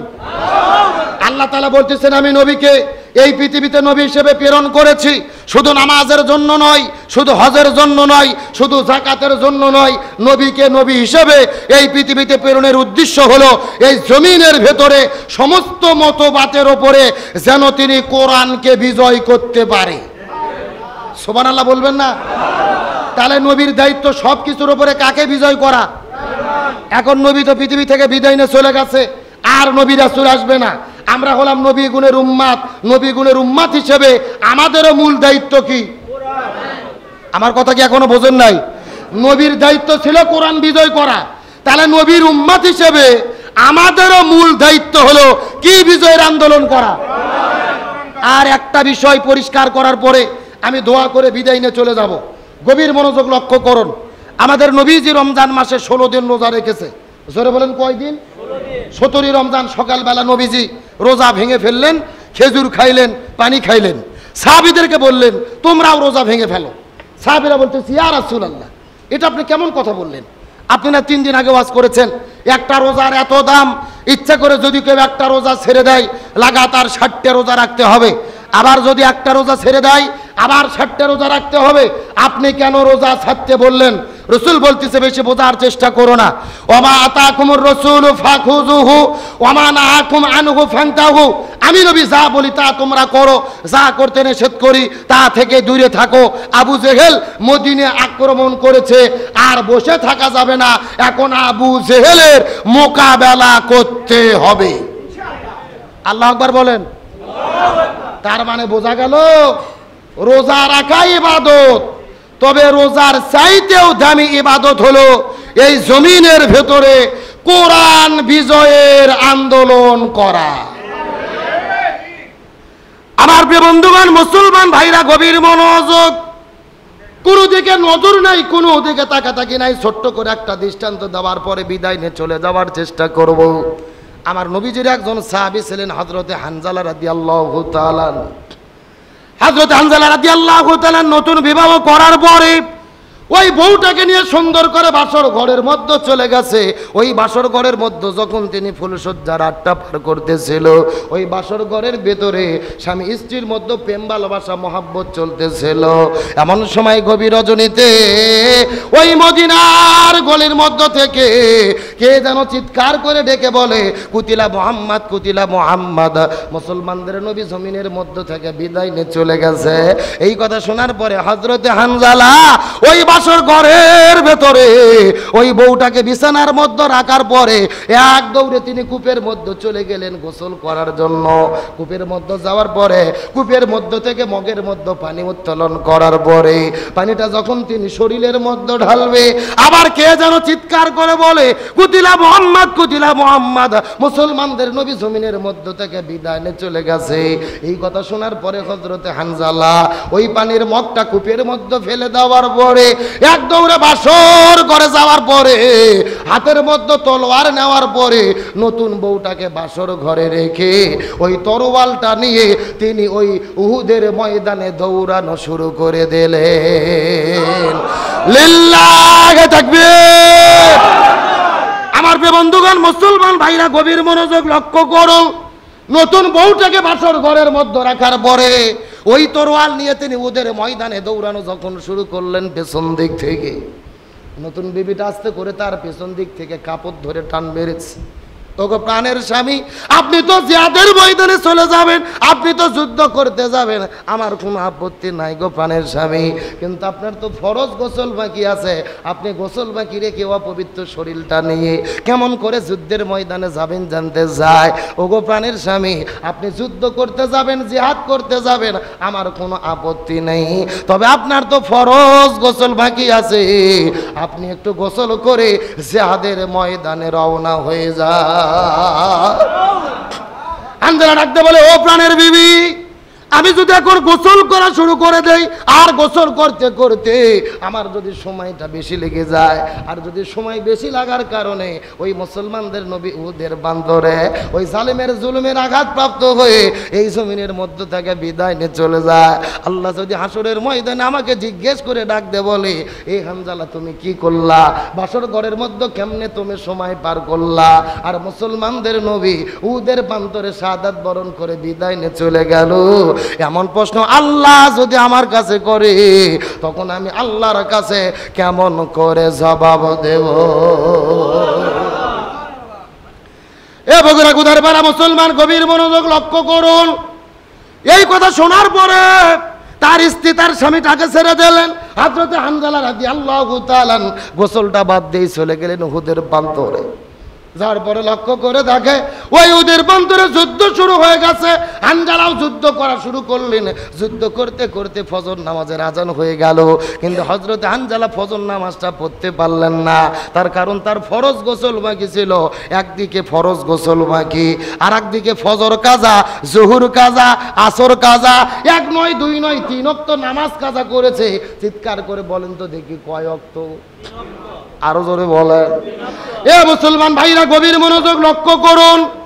একদিকে ফরজ গোসল বাকি রেখেছে, আর একদিকে তিন ওয়াক্ত ফরজ নামাজ কাজা করে যুদ্ধ করতে করতে মাগরিবের নামাজের কিছু সময় আগে লক্ষ্য করে দেখা গেল হানজালা আঘাত করতে করতে কয়েকজন জালেমের বাচ্চাদেরকে এই জমিনের মধ্য থেকে বিদায় করে দেওয়ার পরে আসর নামাজের পরে কিছুক্ষণ পরে লক্ষ্য করে দেখা গেল ওই পিছন দিক থেকে একটা জালেম আসার পরে হানজালার কাঁধের ভেতরে তরোয়ালটা যখন আঘাত করে ফেললেন, হযরত হানজালার দেহ থেকে কাল্লাটা আলাদা হয়ে গেল। একদিকে দেহ পড়ে গেলেন, আর একদিকে কাল্লা পড়ে গেলেন। হযরত হানজালা বাসর ঘরের ভেতর থেকে উহুদের ময়দানে যাওয়ার পরে শাহাদাতের নজরানা পেশ করে শাহাদাত বরণ করে জমিন থেকে বিদায় নিয়ে চলে গেলে। আমার বন্ধুগণ, মুসলমান ভাইরা, গভীর মনোযোগ। হযরত হানজালা শাহাদাত বরণ করে বিদায় নিয়ে চলে গেলেন। শুধুমাত্র নবীজির সাহাবী হানজালা নয়, উহুদের প্রান্তরে এক নয় দুই নয়, নবীজির ৭০ জন সাহাবী শাহাদাত বরণ করেছেন। চিৎকার করে বলা যাবে কি কতজন? আরো জোরে বলেন। আজকেও যারা হজ উমরা করার জন্য মদিনার মধ্যে চলে যাবে, ওই মদিনায় গেলেই কিন্তু লক্ষ্য করে দেখতে পারবে ওই মদিনার শহরের পাশে উট পার যেই জায়গার ভেতরে আছে, উট পারের পাদদেশে একই জায়গার ভেতরে ৭০ জন সাহাবীকে কবর দিয়ে রাখা হয়েছে। চতুর্দিক থেকে ঘেরাও করে প্রাচীর দিয়ে রাখা হয়েছে। ৭০ জন সাহাবীর কবর একই জায়গার মধ্যে আছে। আমার নবী বড় দয়া করে, মা করে, কান্না করে করে ভালোবেসে বেশে আমার নবীজি নিজে হাতে ওই ৭০ জন সাহাবীকে নিজের হাতে কবরস্থ করে রেখেছে। আমার বন্ধুগণ, মুসলমান ভাইরা, গভীর মনোযোগ। আমার নবীজি ওদের প্রান্তরে হাউমাউ করে কান্না করা শুরু করলেন। নবীজি লক্ষ্য করে দেখতে পারলেন ওই যে মদিনা শরীফের মধ্য থেকে, মদিনা শহরের মধ্য থেকে একটা সুন্দরী মেয়ে বের হওয়ার পরে হাউমাউ করে কান্না করে করে উট পাহাড়ের দিকে দৌড়ে দৌড়ে চলে আসে। নবীজি লক্ষ্য করে দেখতে পারলেন মেয়েটির হাতে মেহেদি পরা, পায়ে মেহেদি পরা, নতুন জামা পরে উহুদের প্রান্তরে দৌড়ে দৌড়ে চলে আসে। নবীজির বুঝতে বাকি রইল না এই মেয়েটি বাসর ঘরের মধ্য থেকে উহুদের প্রান্তরে দৌড়ে এসেছে। নবীজি আস্ত করে যাওয়ার পরে ওই মেয়েটিকে ডাক দিয়ে বলে, মা তুমি বাসর ঘরের মধ্য থেকে উহুদের প্রান্তরে কেন দৌড়ে চলে এসেছো জানতে চায়। মেয়েটি ডাকতে বলে, ইয়া রাসূলুল্লাহ, আপনি কি আমাকে চিনতে পেরেছেন? আমি তো সেই মেয়ে গতকালকে বিকেল বেলা আপনার দূর সম্পর্কের চাচা আপনার সাহাবী হানজালার সঙ্গে আপনি যেই মেয়েটিকে বিবাহ করে দিয়েছিলেন, ওগো নবী আপনার কি মনে পড়ে গতকালকে বিকেল বেলা আপনার সাহাবী হানজালার সঙ্গে আমাকে বিয়ে করে দিয়েছিলেন? আপনার চাচা সাহাবী হানজালা আমাকে বিয়ে করার পরে আমাকে নিয়ে যখন বাসর ঘরের মধ্যে চলে গেছে, আমাদের মধ্যে প্রেম ভালোবাসা মহব্বত চলতেছিল, কিন্তু গভীর রজনীতে কে যেন ডেকে ডেকে ডেকে ডেকে বলে, কুতিলা মুহাম্মদ, কুতিলা মুহাম্মদ। এই কথা শোনার পরে আমার স্বামী বাসর ঘরের ভেতরে আমাকে রেখে বাসর ঘর থেকে বের হয়ে চলে এসেছে। ওগো নবীজি, ভুল বুঝবেন না, মন খারাপ করবেন না। আমি কিছুক্ষণ আগে জানতে পেরেছি আমার স্বামী কিছুক্ষণ আগে শাহাদাত বরণ করে বিদায় নিয়ে চলে গেছে। মনের মধ্যে কষ্ট নেবেন না, ভালো করে বোঝার চেষ্টা করেন। ইয়া রাসূলুল্লাহ, আমার স্বামী শাহাদাত বরণ করেছে, এই জন্য আমি কান্না করি না। আমার মনের মধ্যে কোনো টেনশন নাই, আমার মনের মধ্যে কোনো পেরেশানি নাই রে। আমার কান্না করার কারণ হলো আমার স্বামীর ফরজ গোসল বাকি। আপনি একটু আমার স্বামীর জন্য গোসলের ব্যবস্থাটা করে দেবেন। লিল্লাহ তাকবীর। আমি নবী না চিনিলাম, কি ভুল করিলাম। আমি নবী না চিনিলাম, কি ভুল করিলাম। ভস্মে ঢালিলাম ঘি, মানুষ হইয়া জন্ম লইয়া মানুষের করিলাম কি। আমি মানুষ হইয়া জন্ম লইয়া মানুষের করিলাম কি। ইয়া রাসূলুল্লাহ, আপনি ভুল বুঝবেন না, আমার স্বামী জমিন থেকে বিদায় নিয়ে চলে গেছে, এই জন্য আমি কোনো কান্না করি না। আমার কান্না করার কারণ হলো আমার স্বামীর ফরজ গোসল বাকি, আপনি গোসলের ব্যবস্থাটা করে দেবেন। তার মানে বোঝা গেল এই জীবনের বলে বলিয়ান হয়েছে, স্বামী বিদায় নিয়ে চলে গেছে, তারপর মনের মধ্যে কোনো টেনশন নাই। তার মানে বোঝা গেল ইন্নাল্লাযীনা ক্বালু রাব্বুনাল্লাহু সুম্মা ইসতাকামু, আল্লাহর প্রতি ঈমান আনার পরে আল্লাহর উপরে যারা অবিচল থাকে, এদের কোনো ভয় নাই, কোনো টেনশন নাই রে। আর হাসতে হাসতে দিনের জন্য জীবন দিয়ে চলে যায়, কিন্তু জালেমের কাছে মাথা নত করে। এই বাংলার জমিন আমরা কত আলেমদেরকে দেখেছি, ওই যে কোরআনের পাখি শহীদ আল্লামা দেলওয়ার হোসেন সাঈদী, অর্ধশত বছর ধরে কোরআনের মাহফিলে যিনি আলোচনা করেছেন, যার আলোচনা শোনার পরে শত শত মানুষেরা কালেমা পড়ে পড়ে পড়ে পড়ে মুসলমান হয়ে গেল। যেই মানুষটা কাবা ঘরের ভেতরে ঢুকে নামাজ পড়ার অনুমতি পাইলেন, যেই মানুষটাকে বুকের মধ্যে জোরে ধরে কাবা শরীফের ইমাম শাইখ আব্দুর রহমান সুদাইসি কপালের মধ্যে চুমু খাইলো, ওই কোরআনের পাখি আল্লামা সাঈদীকে 13 বছর ধরে জেলের মধ্যে বন্দি রাখার পরে জেল থেকে বের করে হসপিটালে ভর্তি করে ইনজেকশনের শিরিষের মধ্যে বিষ ঢুকায়া আল্লামা সাঈদীকে বিষ প্রয়োগ করে এই জমিনের মধ্য থেকে বিদায় করে দিয়েছে। আল্লামা সাঈদীর কোনো দোষ ছিল না, কোনো অন্যায় ছিল না, তার অপরাধ হলো একটা, এই জমিনের ভেতরে কোরআনকে বিজয়ের স্বপ্ন দেখেছিল। আরো জোরে বলেন, আর কি কোনো অপরাধ আছে? তার অপরাধ তো একটা, তারা জমিনে দ্বীন কায়েম করতে চেয়েছিল। কিন্তু আপনাদের কাছে প্রশ্ন করতে চাই, আল্লামা সাঈদীকে যারা বিদায় করে দিয়েছে তারা কি বর্তমানে দেশে আছে নাকি পালাইছে? ওই কোরআনের পাখি আল্লামা সাঈদী বলেছিলেন এমন একটা সময় আসবে এই স্বৈরাচাররা পালানোর জন্য ইঁদুরের গর্তও খুঁজে পাবে না। আল্লামা সাঈদী যেই বক্তব্য দিয়ে শহীদ হয়ে গেছেন, আজকে তার বক্তব্য এই বাংলাদেশে 100তে 100 কার্যকর হয়ে গেছে। কথা বলে না কেন? তার মানে বোঝা গেল ইসলামকে যারা নিভিয়ে দিতে চায়, ইসলামকে যারা নিশ্চিহ্ন করতে চায়, ইসলাম নিশ্চিহ্ন হয় না, তারাই জমিন থেকে নিশ্চিহ্ন হয়ে যায়। গতকালকে দেখলাম এক নেতা বক্তব্য দিয়েছেন, ছাত্র দলের এক নেতা রাকিব সাহেব বলেছেন যে ছাত্র শিবির এদের কাজ হলো রক কাটা, এরা রক কাটে কাটে প্রতিষ্ঠিত হয়েছে, এরা 71-এ রক কেটেছে, সারা জীবন রক কাটে, রক কাটা ছাড়া এদের কোনো কাজ নাই। আচ্ছা সত্য করে কথা বলেন, আপনারা কি শিবিরকে কখন রক কাটতে দেখেছেন? আপনাদের এই যে এরুলিয়ার কৃতি সন্তান আমাদের প্রিয় ভাই শহীদ আবু রুহানি, তাকে শহীদ করে দেওয়া হয়েছে। সত্য করে সাক্ষ্য দেন, শহীদ আবু রুহানি মানুষের রক কেটেছিল নাকি জালেমেরাই রুহানির রক কেটে শহীদ করে দিয়েছে? তার মানে বোঝা যায় শিবির রক কাটে না, বরং দিন কায়েমের কাজ করার জন্য শিবির জীবন দিয়ে শাহাদাত বরণ করে। সুতরাং রাকিবকে বলতে চাই, মুখ সামাল করে কথা বলো, যা মনে আসে তা বলো না। বয়স হলো 40 বছর, সে যে আসো ছাত্র দলের সভাপতি, বিয়ে করলে 6 ছেলের বাপ হতো। কথা বল না গা, এই জন্য কথার কোনো ব্যালেন্স নাই, হিসাব করে কথা বলতে হবে। শিবির প্রতিষ্ঠিত হয়েছে 1977 সালে, আর 71-এর রক কাটলো কেমনে? ওর তো জন্মই হয়নি। কথা বল না গা, কারণ যেই সংগঠন 77-এ জন্ম, ওরা কি 71-এর রক কাটতে পারে?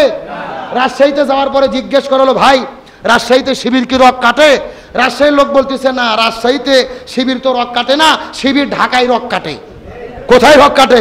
ঢাকায় যাওয়ার পরে জিজ্ঞেস করলো, ঢাকায় কি শিবির রক কাটে? ঢাকার লোক বলতেছে, না শিবির তো ঢাকায় রক কাটে না, চট্টগ্রাম কাটে। চট্টগ্রামের লোক বলতেছে ছেলেটা কাটে। গবেষণা করে দেখা গেল শিবির রক কাটে না, বাংলাদেশের 99% রক কেটেছে ওই ছাত্রলীগের সন্ত্রাসীরা। এই জন্য আল্লাহর কি খেলা। আর 5 তারিখে আল্লাহ তোমাদেরকে দেশ ছাড়া করতে বাধ্য করেছে। এগুলো কার ফয়সালা? এ জোরে বলেন, কার খেলা? সুতরাং 71-এর ইস্যু, ওই বস্তা বসা ইস্যুকে আবার নতুন করে উঠাইয়া রাজাকার ত্যাগ দিও না, রাজাকারের ডায়লগ দিয়েই কিন্তু হাসিনার দেশ ছাড়া লাগছে। ওই হাসিনা বলছিল, কেরে মুক্তিযুদ্ধের নাতি পুতি চাকরি পাবে না, তে রাজাকারের বাচ্চারা পাবে। ছাত্র জনগণ মিছিল করা শুরু করলে তুমি কে আমি কে, রাজাকার রাজাকার কে বলেছে? স্বৈরাচার। যেই রাজাকার ডায়লগ দিয়ে হাসিনা দেশ ছেড়েছে, আবার নতুন করে যারা রাজাকার বলে গালাগালি করা শুরু করবে, এদেরকেও দেশ ছাড়তে হবে। সুতরাং ওই শোনা উঠাইয়া, এই দেশ আমাদের সবার, আমরা সবাই ভালোবাসি, আমরা মিলেমিশে এই দেশটাকে পরিচালনা করতে চাই। আমরা নিজেদের ভেতরে কোনো বিভেদ চাই না, অশান্তি চাই না। সুতরাং রক কাটা ট্যাগ লাগায় এখনো লাভ নাই। ইসলামী ছাত্র শিবিরের শত শত ভাইরা এই জমিনে জীবন দিয়েছে, তারা ছাত্রদের হাতে অস্ত্র তুলে দেয় না, চাকু তুলে দেয় না, তারা ছাত্রদের হাতে কোরআন তুলে দেয়, তারা ব্যক্তিগত রিপোর্ট তুলে দেয়। ইকরা কিতাবাকা কাফা বিনাফসিকা আল-ইয়াউমা আলাইকা হাসিবা। তুমি তোমার ব্যক্তিগত রিপোর্টে লেখো 5 ওয়াক্ত নামাজ পড়েছো কিনা, তোমার ইসলামী সাহিত্য পড়া হয়েছে কিনা, কোরআন হাদিস পড়েছো কিনা, ভালো কাজ করেছো কিনা, অধ্যয়ন করেছো কিনা। এত কাজের ট্রেনিং যারা দেয়, এরা রক কাটার ট্রেনিং দেয় না, এরা বাংলাদেশের ছাত্র জনতাকে জান্নাতি যুবক বানাতে চায়। সুতরাং অপপ্রচার করে কোনো লাভ হবে? তাহলে বলতে চাচ্ছিলাম, চিৎকার করে বলেন, সাহাবী হানজালার কি গোসল বাকি? কি মিনিট 5 আর বলবো না, রাগ করতেছেন? বলবো বলবো বলবো। তাহলে চিৎকার করে বলেন, সাহাবী হানজালার কি গোসল বাকি? আরেকটু জোরে বলেন। কোনো টেনশন নাই, শোনেন, এখানে আজান হবে, এখানে নামাজ হবে, 5 মিনিট দেরি হলে কি রাগ করবেন? আলোচনা যেহেতু শুরু করেছে, 5টা মিনিট টাইম দেওয়া যাবে না? তাহলে চিৎকার করে বলেন, সাহাবী হানজালার কি গোসল বাকি? আমার বন্ধুগণ, মুসলমান ভাইরা গভীর মনোযোগ লক্ষ্য করুন। সাহাবী হানজালার ফরজ গোসল বাকি। মেয়েটি কান্না করে করে ডেকে বলে, আমার স্বামীর জন্য ফরজ গোসল বাকি আছে, আপনি একটু আমার স্বামীর জন্য গোসলের ব্যবস্থাটা করে দেবেন। এই কথা বলার পরে নবীজি ডাক দিয়ে বলে, এ আদরের সাহাবীরা রে, আমার সাহাবী হানজালা কোথায়? হানজালার লাশটাকে তোমরা খুঁজে বের করো। কিন্তু দুর্ভাগ্যজনক ব্যাপার হলো সত্য, সাহাবীরা পুরো মদিনার মধ্যে খোঁজাখুঁজি করেছে, সবার লাশ পাওয়া যায়, কিন্তু হানজালার লাশটা খুঁজে পাওয়া যায়। সাহাবীরা বড় টেনশনের মধ্যে পড়ে গেলেন। রাসূলের কাছে যাওয়ার পরে বলে, ইয়া রাসূলুল্লাহ, আমরা দীর্ঘক্ষণ ধরে চেষ্টা করেছি, কিন্তু হানজালার লাশটা তো খুঁজে পাওয়া যায় না। নবীজি ডাক দিয়ে বললেন, সাহাবীরা রে, পুরো মদিনার মধ্যে ভালো করে খোঁজাখুঁজি করো, খেজুর বাগানের মধ্যে খোঁজো, মরুভূমির মধ্যে খোঁজো, পুরো মদিনার ভেতরে। সাহাবীরা আবারও 3 বার ধরে খোঁজাখুঁজি করেছে, কিন্তু দুর্ভাগ্যজনক ব্যাপার হলো সত্য, সাহাবী হানজালার লাশটা খুঁজে পাওয়া যায়। আমার নবীজি টেনশন করে করে নামাজের সেজদায় চলে গেলেন। নবীজি হাউমাউ করে কান্না করা শুরু করলেন। সাহাবী হানজালার লাশের যখন কোনো সন্ধান পাওয়া যায় না, নবীজি লক্ষ্য করে দেখলেন আকাশের মধ্য থেকে ঝরঝর ঝরঝর ঝরঝর করে যখন বৃষ্টি পড়া শুরু হলো, নবীজির টেনশনটা আরো বেড়ে গেল। আকাশের মধ্যে মেঘ নেই, কোথায় থেকে বৃষ্টি পড়ে? নবীজি টেনশন করে করে আবার নামাজের সিজদার মধ্যে চলে গেলেন। আবার যখন দোয়া করা শুরু করলেন, নবীজির পক্ষ থেকে, আল্লাহর পক্ষ থেকে জিবরাইল আলাইহিস সালাম রাসূলের কাছে আসার পরে বলে, ইয়া রাসূলুল্লাহ, মনের মধ্যে টেনশন নেবেন না, রাগ করবেন না, হলডিল হবেন না। আপনার সাহাবী হানজালা ওই বাসর ঘরের ভিতরে নতুন বউ রাখার পরে ফরজ গোসল বাদ দিয়ে, 3 ওয়াক্ত ফরজ নামাজ বাদ দিয়ে এই জমিনের মধ্যে দিন কায়েমের আন্দোলন করেছে, আর উদের প্রান্তরে এসে জীবন দিয়ে শাহাদাত বরণ করেছে। আল্লাহ তাআলা হানজালার উপরে এত বেশি রাজি খুশি হয়ে গেছে, আল্লাহ তাআলা হানজালার জন্য ওই আসমানের ভেতর থেকে জান্নাতে ফেরেশতা পাঠায়া হাউজে কাউসার জমজমের পানি দিয়ে ওই সাহাবী হানজালার গোসলের ব্যবস্থাটা করেছে। লিল্লাহি তাকবীর। এ বগুড়া মুসলমান, গভীর মনোযোগ লক্ষ্য করুন। একদিকে ফরজ গোসল বাকি, আর একদিকে 3 ওয়াক্ত ফরজ নামাজ কাজা করেছে। আল্লাহ তাআলা হানজালার উপরে এত বেশি রাজি খুশি হয়েছে, আল্লাহ আসমানে ফেরেশতা পাঠায়া হানজালার জন্য গোসলের ব্যবস্থাটা করে দিল। তার মানে বোঝা গেল আল্লাহর কাছে ফরজ গোসলের চেয়ে, ফরজ নামাজের চেয়ে আল্লাহর কাছে সবচাইতে বেশি প্রিয় হলো এই জমিনের ভেতরে কোরআন বিজয়ের জন্য লড়াই সংগ্রাম করা। আরো জোরে বলেন কথা ঠিক কিনা? এই জন্য আল্লাহর কাছে সবচাইতে প্রিয় হলো এই জমিনের মধ্যে কোরআন বিজয়ের আন্দোলন করা। আল্লাহর কোরআন বলেছেন, ওমা ওয়াসাইনা বিহি ইব্রাহিমা ওয়া মুসা ওয়া ঈসা আন আকিমুদ্দিন ওয়ালা তাতাফাররাকু ফি। আল্লাহ তাআলা ডাক দিয়ে বলে, গভীর মনোযোগ, হে বগুড়ার মুসলমান, মনোযোগ দিয়ে শোনো। এই জমিনের ভেতরে হযরতে মুসা, ঈসা, ইব্রাহিম আলাইহিস সালাম, আমি যত নবী রাসূল প্রেরণ করেছি, সব নবী রাসূলের দায়িত্ব ছিল তারা যেন জমিনে দ্বীন কায়েম করে। তোমরাও যদি মুসলমান হও, এই জমিনে দ্বীন কায়েমের আন্দোলন করো। ওয়ালা তাতাফাররাকু ফি, এই ব্যাপারে কোনো মত পার্থক্য করা যাবে না। চিৎকার করে বলেন, হুকুম কার? আল্লাহ। আরো জোরে বলেন, কার? তাহলে জমিনের মধ্যে সব নবী রাসূলের দায়িত্ব ছিল কোরআন বিজয়ের আন্দোলন করা। আমার নবীজির মিশন এবং ভীষণ ছিল এই জমিনে কোরআন বিজয়ের আন্দোলন করা। সুতরাং আমাদেরও দায়িত্ব এই জমিনে কোরআন বিজয়ের জন্য কাজ করা। এই বাংলাদেশে কোরআন বিজয়ের জন্য কাজ করতে আমরা রাজি আছি না নাই? আরো জোরে বলেন। কিন্তু মনের মধ্যে বড় কষ্ট। লক্ষ্য করেন, এই বাংলাদেশের আপনাদের গোদারপাড়া এলাকার একটা বৃদ্ধ চাচা, 80 বছর বয়স। জোরে বলেন, কয় বছর? 80 বছর বুড়ো চাচা, মাথার টুপি, মুখের মধ্যে দাড়ি, হজ করতে 6 বার, সামনের কাতারে নামাজ পড়ে, কপালত দাগ ফেলে ফেলছে নামাজ পড়ে পড়ে। এইরকম হুজুর আস্তে করে যা বলছে, চাচা বাংলাদেশে কোরআন কায়েম করতে হবে, কোরআন দিয়ে দেশ চালাতে হবে। ওই চাচা নামাজের থেকে লাফ দিয়ে উঠে বলতিছে, এই হুজুর রাজনীতি করে রে। কতক্ষণ কতক্ষণ? তার মানে ওর কাছে নামাজ ভালো লাগে, হজ ভালো লাগে, জিকির ভালো লাগে, কিন্তু কোরআন বিজয়ের আন্দোলন ওর কাছে রাজনীতি মনে হয়। এই রকম লোক আছে না নাই? আরো জোরে বলেন। গভীর মনোযোগ, ভালো করে বোঝার চেষ্টা করবেন। এরাই হলো টাটকা মুনাফিকের গোষ্ঠী। কিসের গোষ্ঠী? তার কারণ মুনাফিকের সর্দার ছিল আব্দুল্লাহ ইবনে উবাই। রসুলের পিছে নামাজ পড়তো, মাথায় টুপি, মুখের মধ্যে দাড়ি, হজ করছে 12 বার। কেন মুনাফিকের সর্দার হলো? কারণ হলো দুইটা। 1 নম্বর নবীর নেতৃত্ব মানেনি, 2 নম্বর দ্বীন কায়েমের বিরোধিতা করেছে। সুতরাং বাংলাদেশে মুসলমান পরিচয় দিয়ে দ্বীন কায়েমের বিরোধিতা করবে যারা, মনে করতে হবে মুনাফিকের খালাতো ভাই তারা। আমরা কি মুনাফিক হয়ে বাঁচতে চাই? জোরে বলেন, মুনাফিক হতে চাই? সুতরাং বাংলাদেশের সুযোগ এসেছে কোরআনকে বিজয় করার জন্য। বাংলাদেশের সব ইসলামী দলগুলো একতাবদ্ধ হচ্ছে। ইসলামী দলগুলো ঘোষণা করেছে কোরআনকে বিজয় করার জন্য আমরা এক দল হয়ে যাচ্ছি। আল্লাহর হুকুম, ওয়াতাসিমু বিহাবলিল্লাহি জামিআ ওয়ালা তাফাররাকু। এখন বাংলাদেশের সব আলেম যদি, সব ইসলামী দল যদি এক দল হয় কোরআনকে বিজয়ের জন্য, আমরা তাদের পক্ষে আছি না নাই? আমিরে জামাত ডক্টর শফিকুর রহমান, চরমনের পীর আল্লামা মামুনুল হক, রফিকুল ইসলাম মাদানী, যত উলামায়ে কিরাম রয়েছে সবাই ঘোষণা করেছে আগামীতে বাংলাদেশে কোরআনকে বিজয়ের জন্য আমাদের একতাবদ্ধ হতে হবে। সুতরাং এই বাংলাদেশে কোরআনকে বিজয়ের জন্য কোরআন কায়েমের জন্য আগামীর বাংলাদেশে আলেমদের পক্ষে থাকতে কারা কারা যার একটা বার দুটো হাত আল্লাহকে তুলে দেখান। লিল্লাহি তাকবীর। হাত নামান। আমি আজকের সংক্ষিপ্ত আলোচনার মাধ্যমে বুঝাতে চাচ্ছিলাম, দুনিয়ায় শান্তি, আখিরাতে মুক্তি যদি পেতে চাই কয়টা জিনিসকে আঁকড়ে ধরতে হবে? আরো জোরে বলেন। এক নম্বর কি?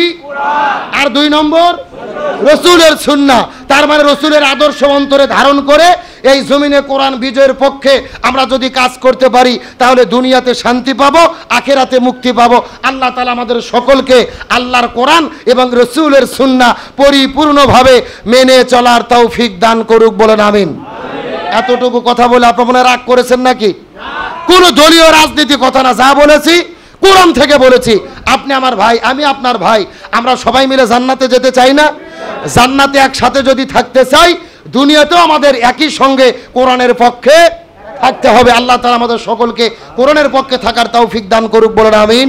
এতটুকু কথা বলে আপনাদের মধ্য থেকে দোয়া আছে, বিদায় নিচ্ছি। আসসালাম।